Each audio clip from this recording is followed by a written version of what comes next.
evening and welcome to Class 3, 4 and 5 for this evening's chapter from Roald Dahl's Danny, the Champion of the World. And we're on chapter 12 tonight. Let's say hello to all our folks. Okay, let's remind ourselves. Over here, we've got William, Danny, Doc Spencer. These are the good guys. And of course, our very own good guy, Rebel. And over here, another good guy. We've got Pesco. Pesco's back. We managed to get him off the top of the shed with some raisins. But over here, we've got our two bad guys. We've got Victor Hazel and the Keeper. That's what we're calling him so far. Okay, the Keeper is back. Right, now, beginning chapter 12. The plan was for Danny to go to school on Thursday, and on Friday his dad was going to let him stay off school. Can you believe it? And at the beginning of this chapter, we've got Danny and his dad. They're walking to school like they do every morning, and we get a bit of a nature lesson from Danny's dad on the way to school. Here we go. The next day was Thursday, and before we set out for the walk to my school that morning, I went around behind the caravan and picked 2 apples from our tree, one for my father and one for me. It is a most marvellous thing to be able to go out and help yourself to your own apples whenever you feel like it. You can only do this only in the autumn, of course, when the fruit is ripe, but all the same, how many families are so lucky? Not 1 in 1,000, I would guess. Our apples were called Cox's Orange Pippins, and I liked the sound of the name almost as much as I liked the apples. At 8 o'clock we started walking down the road towards my school in the pale autumn sunshine, munching our apples as we strode along. I make a noise for this one. Clink went my father's iron foot each time he put it down on the hard road. Clink, clink, clink. "Have you brought money to buy the raisins?" I asked. He put a hand in his trouser pocket and made the coins jingle. "Will Cooper's be open so early?" "Yes," he said, "they open at 8:30. I really loved those morning walks to school with my father. We talked practically the whole time. Mostly it was he who talked and I who listened, and just about everything he said was fascinating. He was a true countryman. The fields, the streams, the woods, and all the creatures who lived in these places were a part of his life.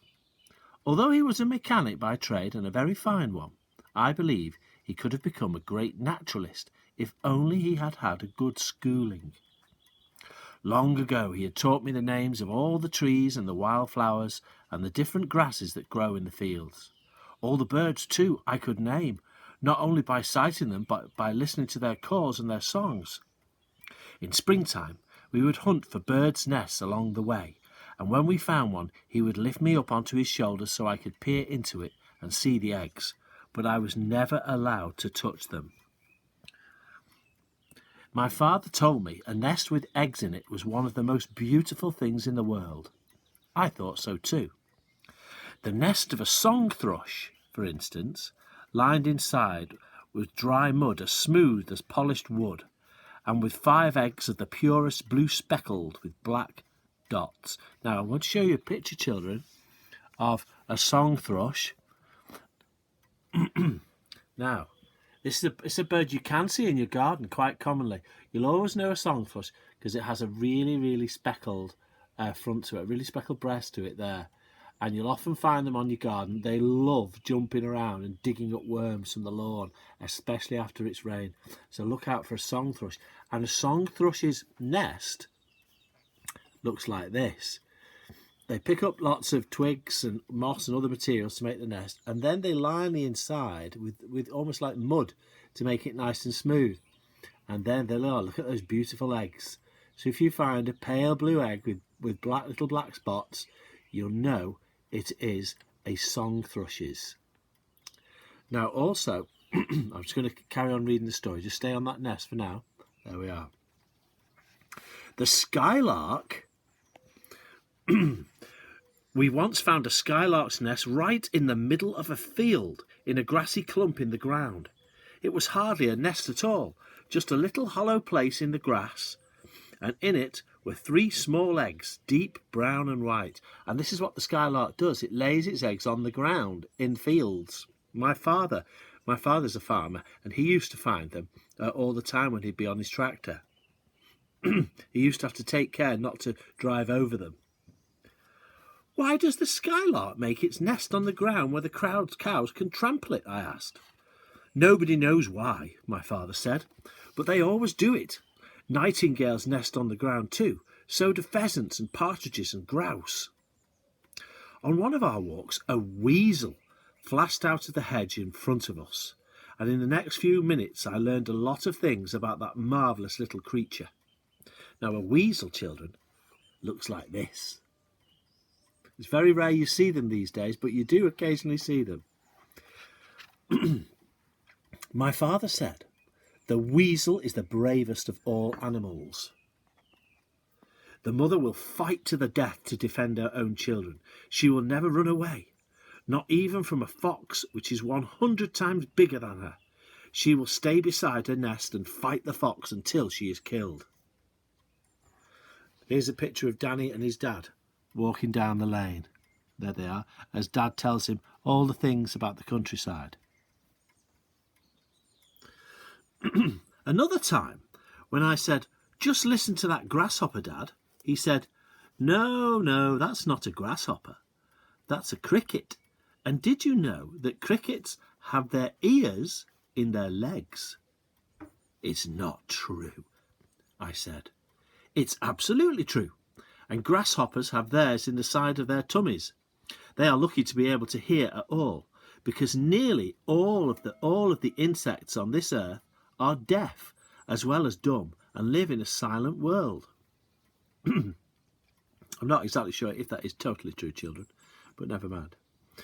On this Thursday, on this particular walk to school, there was an old frog croaking in the stream behind a hedge as we went by. Can you hear him, Danny? Yes, I said. That's a bullfrog calling to his wife. He does it by blowing out his dewlap and letting it go with a burp. What's a dewlap? I asked. It's the loose skin on his throat. He can blow it up just like a little balloon. What happens when his wife hears him, Dad? She goes hopping over to him. She is very happy to be invited. But I'll tell you something very funny about the old bullfrog. He often becomes so pleased with the sound of his own voice that his wife has to nudge him several times before he stops burping and turns around to pay her some attention. That made me laugh. Don't laugh too loud, he said. Men are not very different from the bullfrog.